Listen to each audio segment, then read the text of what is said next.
Hello, this is David White from Sportsman's Emporium, and today I'm going to tie a little fly, just a standard little basic black woolly bugger, to just give people an idea of really what it looks like when you tie a fly and putting all the materials together and making something that a fish could bite. So what I'm doing, I have my vise here that's holding my hook. I already put a little bead on my hook, so this will be a bead head woolly bugger. And then I have my scissors, and I have my thread bobbin, and I have my half hitch knot tool. And the materials I'll be using are black chenille, and this is going to be for the body, black marabou, and that's going to be for the tail, and then the hackle will be a rooster feather in black.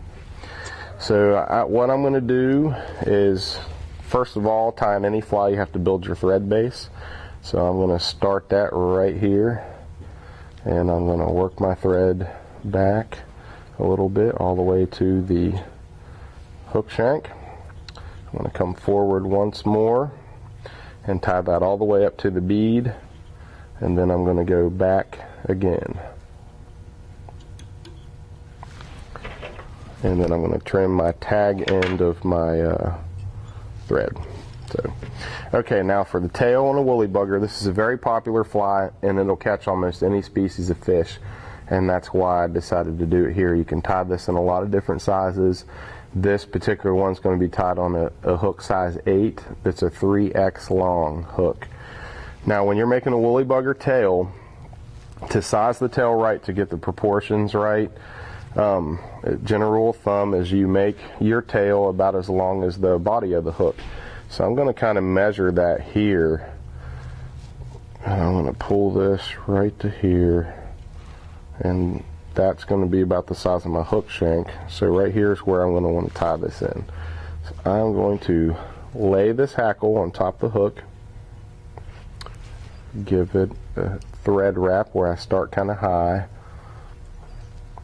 give it 2 wraps, and cinch it down pretty tight, and give it a couple more wraps for good measure, and then I'm going to trim this excess. Now there's a little piece of feather sticking up there, and I'm just going to wrap forward to kind of lock that down in place so it doesn't slide around. A lot of times people put little bright colorful flashings at this step. That's an optional thing, and today we're not going to do. I'm just going to do the original basic woolly bugger. So the next step is going to be to tie our hackle feather in.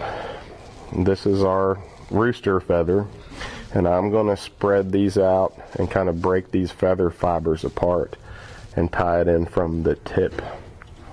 So I will lay this again on top of the hook, give it a loose wrap, get a few on there, and then cinch it down and start to put more pressure on my thread. And by the way, during the winter here at Sportsman's Emporium, January, February, March, every Thursday night we have a fly tying session. It's not a paid class. It's more of a free, it's totally free, and it is instruction. We get a group of fly tyers together and we teach. The advanced tyers will teach the young tyers, and we all kind of get together and share ideas, and it's really fun. It's every Thursday night starting at 7 o'clock, and it'll be all through the winter. So if this piques your interest, it's a good place to learn. Now I'm going to put my body. This is the chenille. So I'm going to take a little bit of chenille off the thread here. I'm going to once again lay it on top, give it a couple loose wraps, and now I'm going to start to put my pressure down.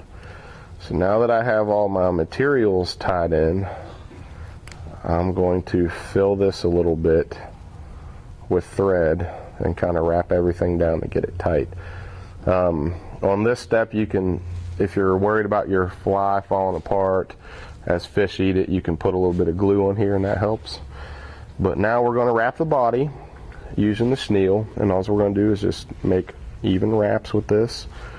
Start at the back and work our way up. That's called palmering, as you work your way up. And that's more of a popular term with the hackle, which would be the next step. But what I'm going for is to try to get this body fairly even in size and diameter. And once I get this up to the bead, I'm going to tie it off. Give it a few wraps. 1, 2, 3, and you can do tight wraps on this. Now I'm going to pull this back out of the way and give it a few wraps in front of it. Okay, now my body's tied on.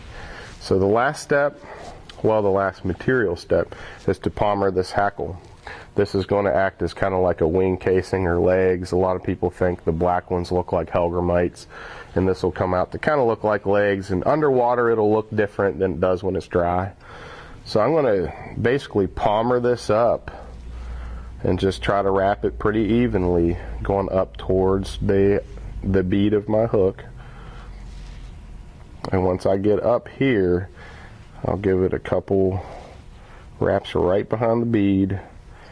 Now I'm going to hold my tag into my feather in my hand and wrap behind it, behind the bead. Now, once I get a few wraps there, I like to take my hands, put them over my bead, and give a few more solid wraps. Now I can take this little tag in here and trim it down to that. Okay, that's pretty much the woolly bugger. The last thing I'm going to do is use a half-hitch tool to tie a knot. And the way you do this is you wrap your thread 2 or 3 times, slip it down over the bead, pull it down, and that actually gets it in a nice half-hitch knot. Normally I would do 2 or 3 of those knots and finish it with a little dab of head cement. For this fly, I'm just going to trim it right here and call the fly done. And there is your black woolly bugger, which will catch bass, trout, bluegill, almost anything that lives in our waters. This fly will work on, and you can tie them like this long with really big hooks, so you can really exaggerate this particular woolly bugger fly. So if this is appealing to you and you're interested in fly tying, there's a lot of great YouTube videos out there with some great instruction. You can also come down to Sportsman's Emporium and learn. I teach it for free during the winter time every Thursday night. Thank you.